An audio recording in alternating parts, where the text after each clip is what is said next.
Yer aradık bir ümidin kanadında ilk önce. Çamur çaylak yalın ayak, alışamadık sevince.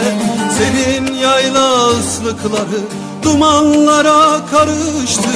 Acılarımızı tütüne sardık, dayandık ince.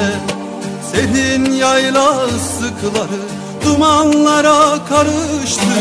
Acılarımızı tütüne sardık, dayandık ince. Yine yel veriyoruz ateşin küllerine, yine de sarsıyoruz kent yollarını. Yine yel veriyoruz ateşin küllerine, yine de sarsıyoruz kent yollarını.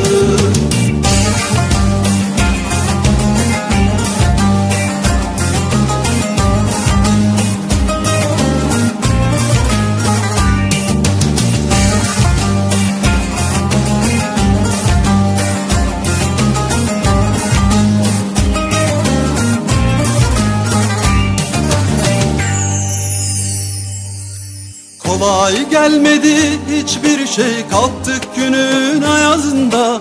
Bu yer bize yurt oldu, dişimizle tırnağımızla. Öykümüzden geride, yaşamın tadı ağzımızda. Acılarımızı tütüne sardık, dayandık ince. Yitenlerden geride, yaşamın tadı ağzımızda. Acılarımızı tütüne sardık, dayandık ince.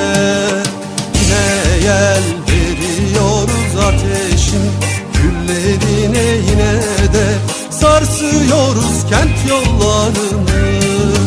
Yine yel veriyoruz ateşin küllerine, yine de sarsıyoruz kent yollarını.